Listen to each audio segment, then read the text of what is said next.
Hey, what is Hikers? You join us at Le Fa, which is a Gallo-Roman site. Which has a circular temple, which is quite unusual. Let's take you along. Our tour starts off in the small museum.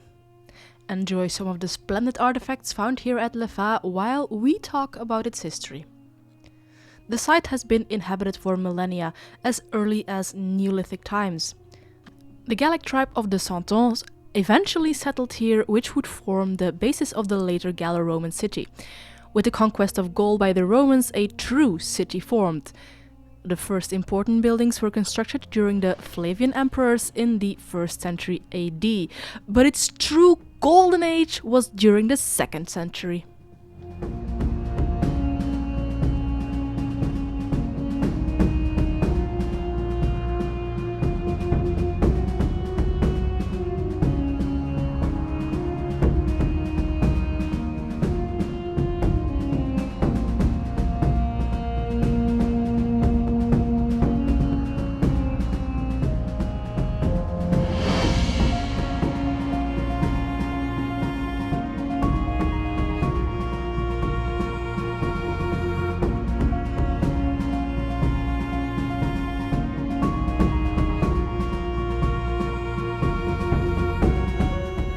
Now that we are outside, we can talk about one of the unique buildings here, the Circular Temple. It was built during the 2nd century Golden Age, but rests on older constructions such as defensive structure and an earlier temple. These days, we can only identify the podium, which informs us of the scale of this sanctuary. Like most temples, it was surrounded by a square courtyard and lined with a portico. You can ignore the slender tower standing on top. That is what remains of a windmill built later on.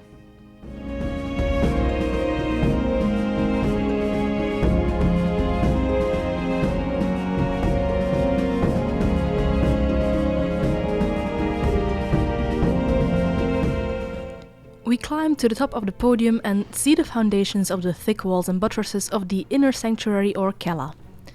The considerable thickness of the walls suggests that a large dome might have covered the cella in the past. The entire temple would have measured some 40 meters high. Though many circular temples exist in the Roman Empire, we have never seen one ourselves and did not expect it to be of this magnitude.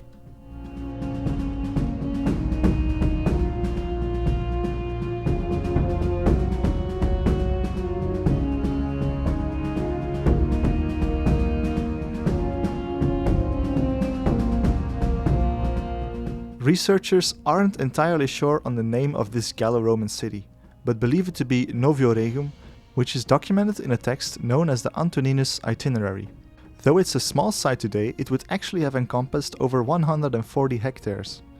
Aerial research has found temples, a forum, aqueducts, streets, a port, and a theater, all hidden in the soil. Many of these structures are lost through centuries of intense agriculture, however.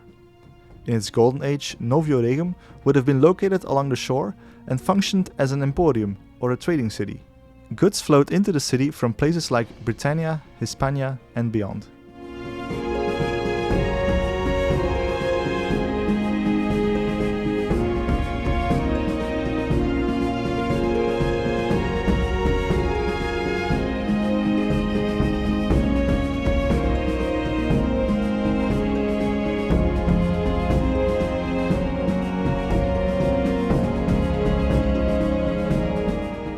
The site is intersected by a long straight road, some 10 meters wide.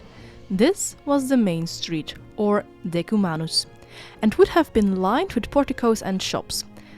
Along the main city street we also find the remains of another large structure, the public baths, also from the 2nd century. A reconstructed model shows what it would have looked like. Next to it were the remains of a tavern.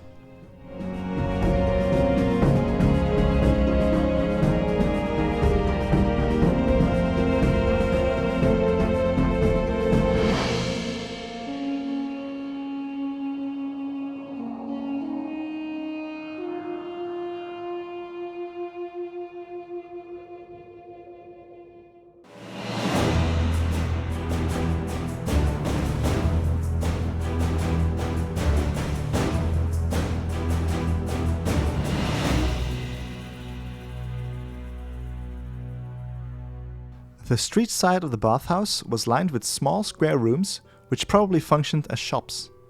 In the center, one room is larger than the others and ends in an apse. This room is known as a scola and served as a meeting place of a college or an association. Either side of the scola are corridors, which allow entry into the bathhouse. Inside is a porticoed courtyard known as a palestra. It was used for exercising and sports like wrestling.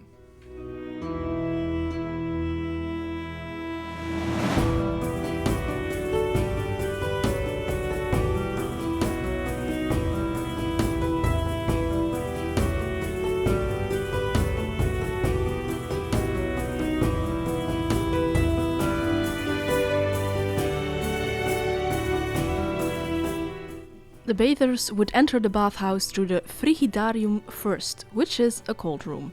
The bathhouse is mirrored, so there was a second frigidarium on the opposite side. The next room on was a tepidarium, which was slightly warmer and functioned as a heat airlock between the hot and cold sections of the bathhouse. Remains of the vents under the floor have been preserved.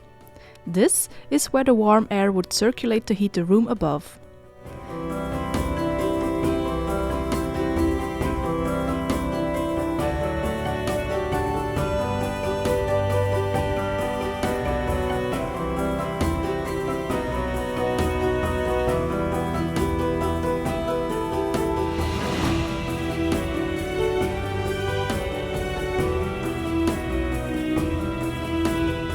The last room is the caldarium or hot room. The recesses in the wall show where the bath would have been. The room was heated from two furnaces or praefurnia, which are located in the back corners.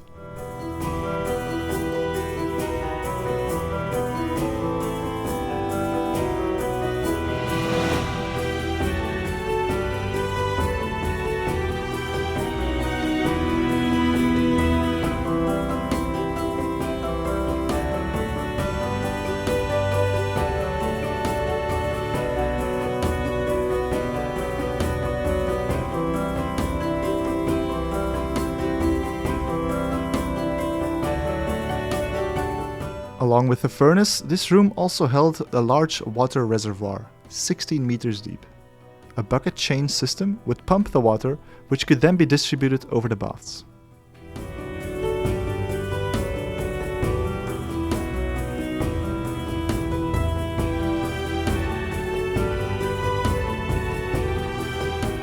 The city declined during the 3rd century and was gradually abandoned during the 4th.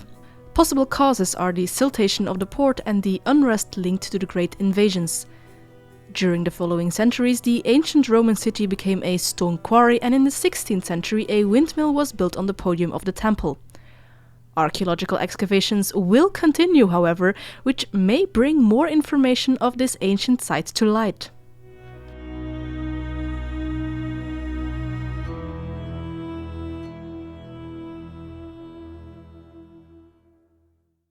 That was the Gallo-Roman site at Le Fa. We're still doing archaeological research, so maybe we should go back in the future to see if there's anything more to explore. What do you think? Well, in any case, if there is more to explore or not, the museum itself, however small, is also very much worth the visit.